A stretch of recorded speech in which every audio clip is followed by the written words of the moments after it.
Control the access points, encircle your opponent, and then take their land. This is one of the oldest and most complicated strategies in history. And this is the ancient Chinese game of Go. I've been teaching myself how to play it, and I suck. This game is hard, but the more I play it, the more I begin to understand what Israel is doing in the occupied West Bank. Stay with me. If you look at a map of the West Bank, you'll see more than 300 Israeli settlements, more than 250 military checkpoints, and a network of roads and highways linking them together that only Israelis can use. It may appear random at first, but if we imagine this not as a bunch of settlements set up haphazardly over decades, but as a carefully crafted game of strategy, one where houses, watchtowers, and highways are chips on a board, where the aim of the game is to divide, isolate, and ultimately annex the opponent's territory, then we start seeing the real patterns at play. Because this isn't something Israel is doing just now. This is what Israel has been doing all along. My name is Mohamed Hassan, and this is Pinch Point, where geography and politics collide.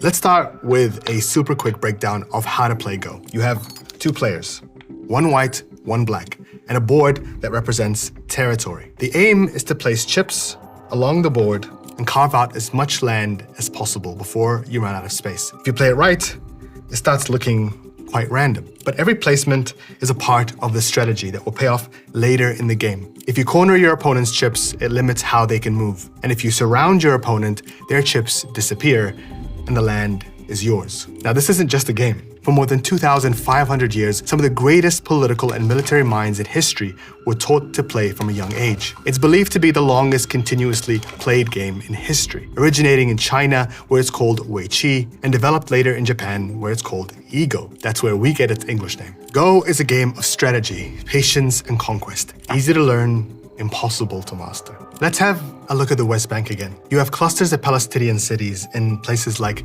Ramallah, Nablus, Jericho, and Hebron.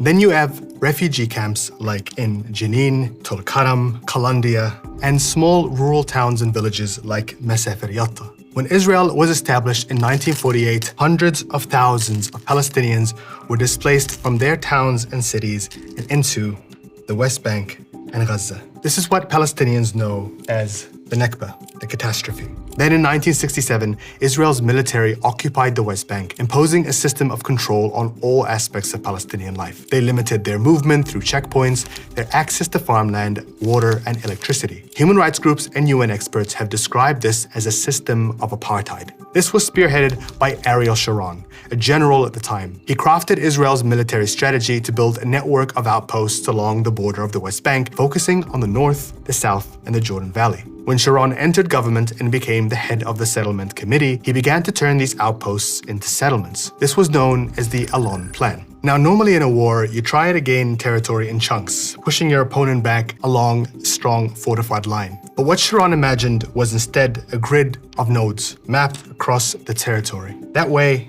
they could communicate with each other easily and respond to threats quickly and reduce the likelihood that any single point could be targeted without alerting the others. Israeli-American anthropologist Jeff Halper calls this the matrix of control. There are today, if you can see all these dots, there are today about 120 permanent checkpoints obstructing Palestinian movement. And what's interesting, if you can see, is that they're not along the border, which you would expect if this was a security situation.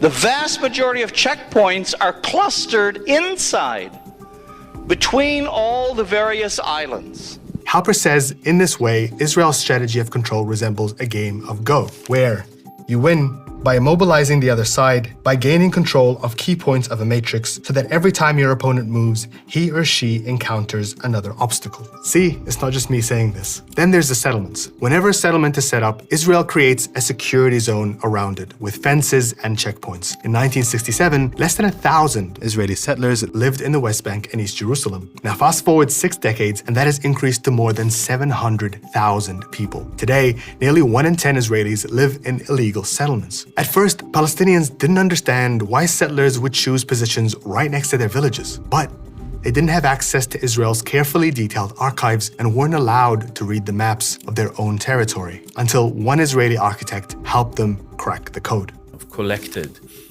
hundreds, if not thousands, of blueprints of settlements, composed them together into a map, and actually started to understand that territory as a kind of a battlefield.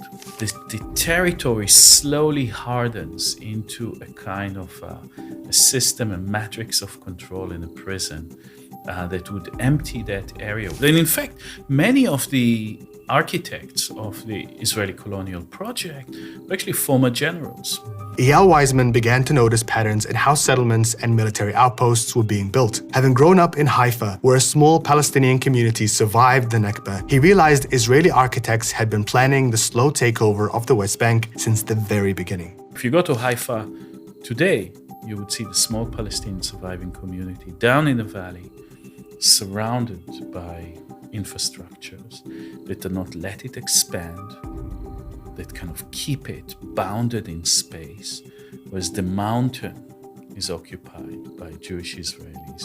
Weizman also discovered that highways doubled as high-speed networks for Israel's military to use to reach anywhere in the West Bank quickly and respond to incidents it deemed concerning. Meanwhile, hundreds of checkpoints were set up with the explicit purpose of slowing down Palestinian movement, forcing ordinary people into excruciatingly long queues to get to work, to schools, even to hospitals. A trip that once took them 30 minutes now takes hours. This strategy of surrounding and isolating Palestinians began on a micro level in the southern city of Hebron, where the very first illegal settlement was established in 1967. Then, in 1994, during the Muslim holy month of Ramadan, an Israeli named Baruch Goldstein carried out a mass shooting in the Ibrahimi Mosque in Hebron, killing 29 people. Under the guise of security, Israel's government stepped in, and they cut the city in half, separating Palestinian residents from Israeli settlers. Today, Palestinians are slowly being pushed into narrow corridors, their homes locked behind fences, their daily routes rerouted as Israel's military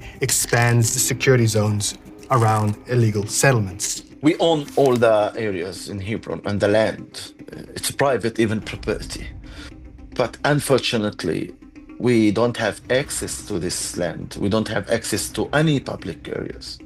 It's all controlled by the Israeli military and the Israeli settlers. So you feel so restricted within your house. If you want to see your parents, you leave the neighborhood to go somewhere else. If you want to visit or have any social meeting with your friends, you have to leave the neighborhood.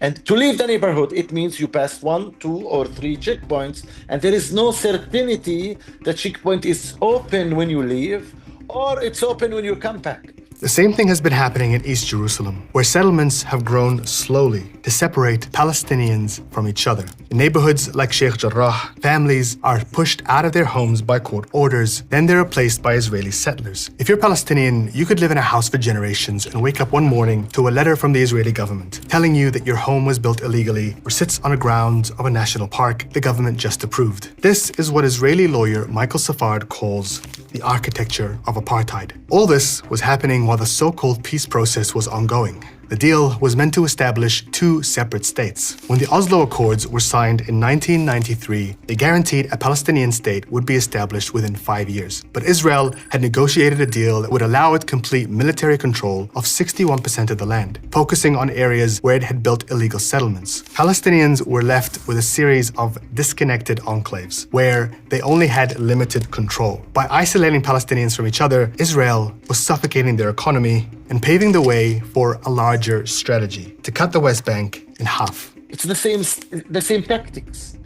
divide and conquer.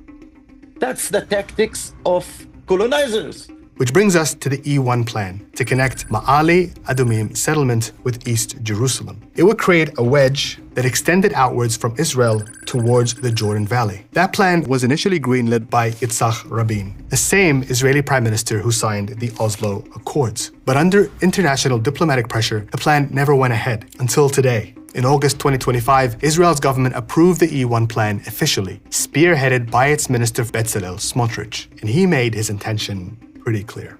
מי שמנסה היום בעולם להכיר במדינה פלסטינית יקבל מאיתנו תשובה בשטח. לא במסמכים, לא בהחלטות או הצהרות, אלא בעובדות. בעובדות של בתים, ועובדות של שכונות, כבישים ועוד ועוד משפחות יהודיות שבונות חיים. הם ידברו על החלום השקרי הפלסטיני. אנחנו נמשיך לבנות מציאות יהודית מגשימה.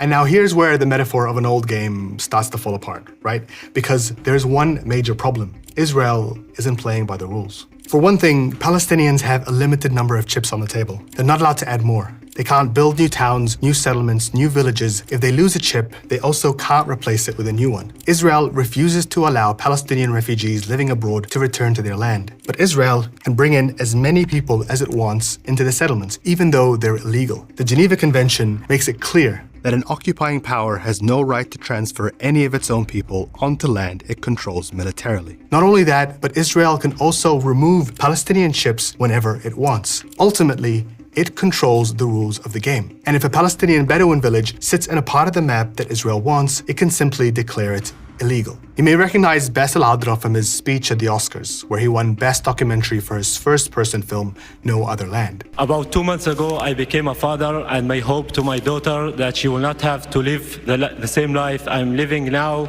always fearing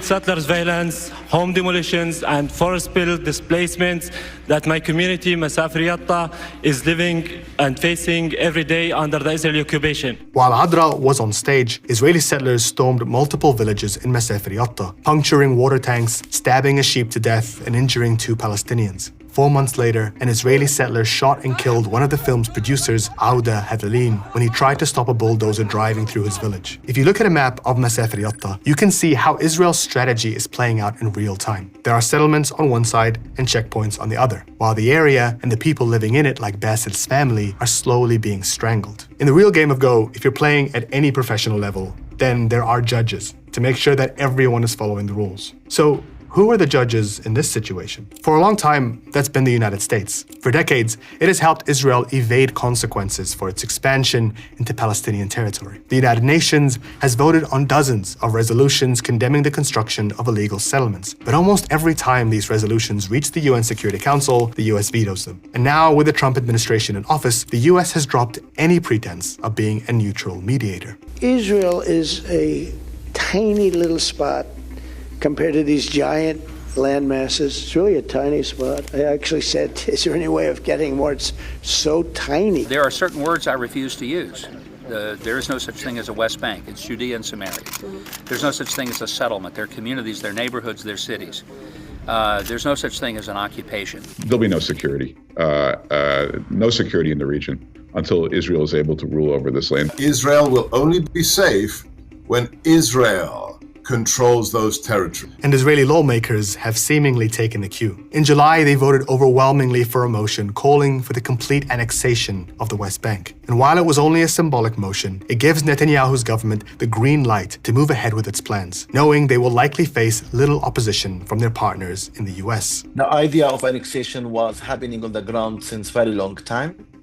They already created the annexation infrastructure. So you might be thinking, how does a game of Go actually end? How do you decide who wins or loses? There are 2 options. It either ends when there's simply no more territory left on the board to take, or when one side has no more moves it can make. At which point, you count up how many chips of the opponent's territory you've eaten up, total the score, shake hands, and call it a day. Except this isn't a game. This is the fate of an entire people. These chips represent families, homes, generational farmland, the very history and heritage of the Palestinians and of Palestine. And while the world's attention has been rightly focused on the destruction, starvation, and genocide in Gaza, a more meticulous war is being waged in the West Bank. Slowly, under the cover of security, diplomacy, and bureaucracy, Israel has taken the whole board.